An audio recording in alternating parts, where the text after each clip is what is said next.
Diyos ha, ayan. Kinuha ko yung mga yan, mga yan. Ayan. Galing yan. Dito. Ayan. Nililisan ko rin yung lababo. Yung kalat. Diyos ko. Ha? Nililisan natin yung mga kadyas. Titignan ko kung anong magagawa ko dyan sa mga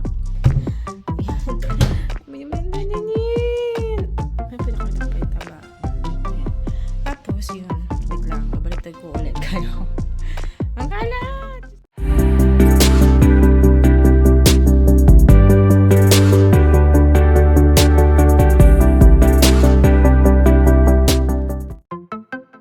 Hello mga kadyas! Okay, for today's video, yun, pinakita ko na sa inyo kanina ha, yung niligpitin ko. Ayan o, diba? Ayan,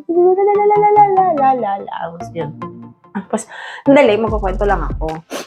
So, kanina, nag-scroll ako sa Facebook. Alam mo na, wala magawa. Pag tinatamad ka pa, hindi ka pa ready kumilos. Ngayon, manapanood ako. Tapos, ang title ng video, parang nag-leave si Rosmar. Tapos, kilala ko si Rosmar. So, pinanood ko siya kung nito. Tapos, ang vlogger, si Finest China. So, nag-leave. Parang challenge yung thing na yung hindi naman kasing yaman daw ni Rosmar na kayang gumastos ng 1 million every day. Hindi ko kaya gumastos sa libre sa araw eh. Yes, babe. Yeah, sure. You ask sister to help you, okay? So, Finest China. Sabi nga, dali nga mag-iisip ako kung anong bibilhin ko na 1 million and 1 million daw. Pumunta siya ng Ford, the dealership. Bibili siya ng pickup truck. Tapos ang presyo ng pickup truck na gusto niyong bilhin, $100,000. Tapos, bibili siya. Tapos yun, so, I don't know. Yun lang yung, maiksi lang naman yung video. Alam mo, pag tinignan mo siya, katagalan mo, alam mo bakla siya. Katagalan mo titig-titig sa kanya, putang ina, ang ganda nung, sino gumawa ng labi mo, gusto ko. Ang ganda ng lips niya, ang ganda ng skin niya. Basta maganda sa kanya lahat. Hindi ko alam kung bakit. Nainlove ako sa kanya bigla. Tapos, I don't know ha, hindi lahat ng vlogger gusto ko. Kasi, yung ibang vlogger, nayayabangan ako or nauihan ako. First time ko siya mapanood, I like her, I like him. Alam mo yun, may ano pa siya doon yung sunod kong video na pa, magkano daw yung bill niya na binabayaran monthly. Tapos parang umaabot siya ng $18,000 monthly. I mean, wow. Tapos nag-shopping siya sa Prada. Tapos, nagbora siya sa Pilipinas. She spends like 700 to 800,000 pesos, I guess.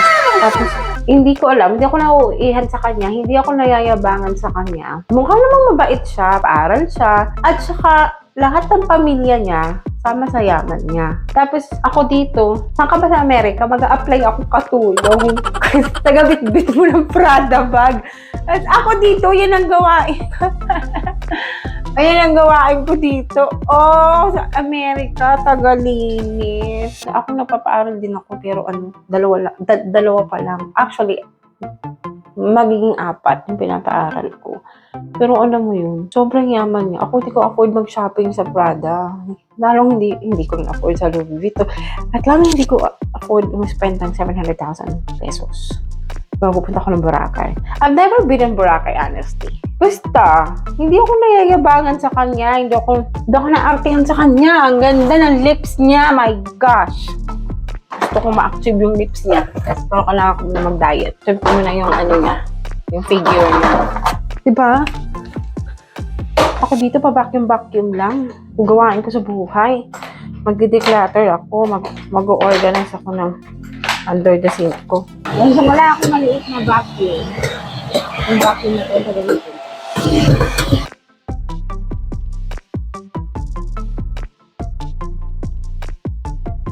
May Finest China, masarap ako magtimpla ng kape. Baka gusto mo, taga-timpla ng kape.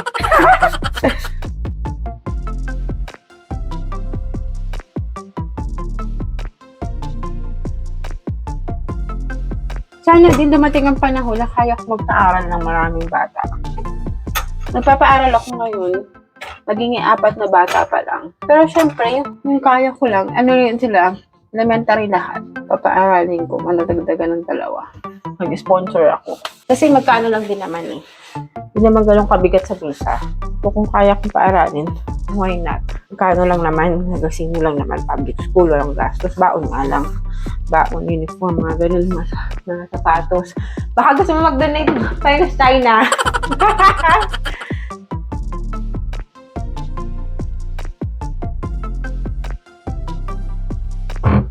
Basta yun lang, nagigigil ako sa kanya. Natuwa.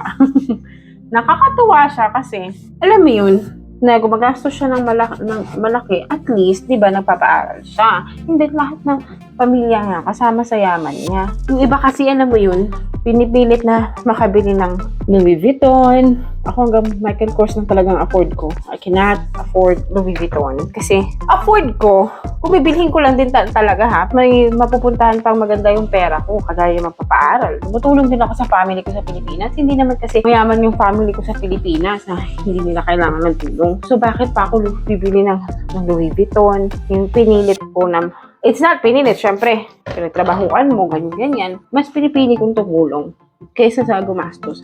Kaya hanggang Michael Kors lang talagang pinakamahal ko. Yan na yung pinakamahal ko na mabibili ko. Michael Kors, Kate Spade, kasi, pero wala talaga akong, Kate. Hindi ko masyadong trip yung mga bag nila. Pero kung yan lang talagang abutin ko, na pinakamahal na bibihin ko. Tapos alam mo yun, mga Calvin Klein, Aldo, sa Ross. Kasi sale na talaga yun sila doon. Tapos yung binili kong Michael Kors ko pa na bag, my gosh, galing pa ng Facebook Market yan. Pero brand new ko yun siya nabili. Mahilig ako sa sa sales. Sales na, nails pa, o diba? Dalawa lang yung binili kong ganito. Malamang, hindi ito magiging enough. Okay? Ito.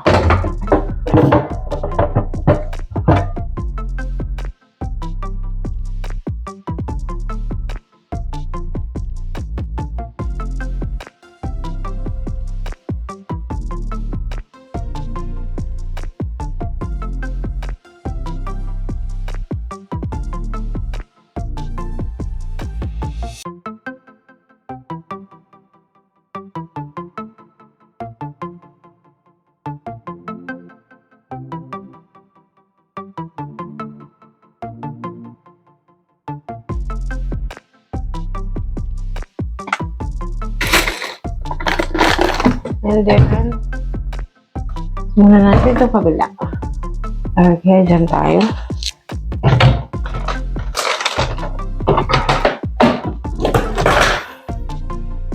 Natin kung ano gagawa natin sa mga ito.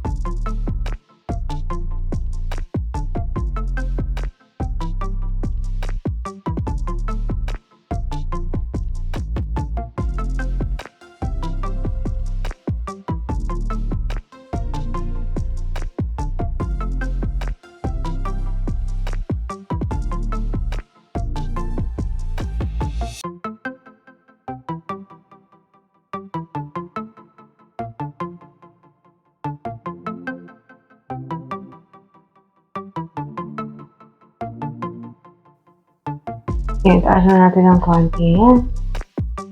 Ito yung titirahin ko. Titirahin pa ito ng iba.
Sabi nila ito sa ano? Target. Ay, kabukan pa kaagad mo. Pinawala kasi ng anak ko eh.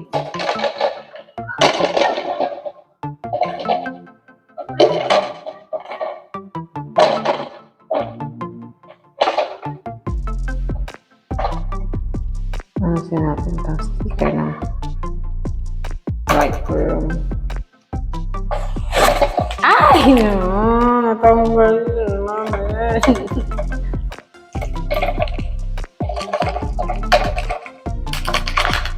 No, please. Patanggal ko lang. Yes.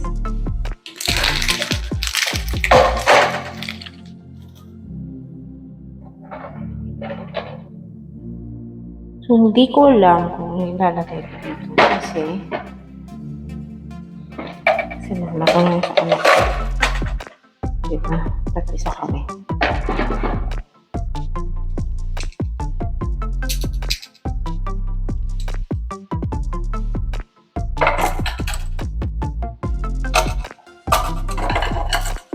Dito ko nalagay mga bra.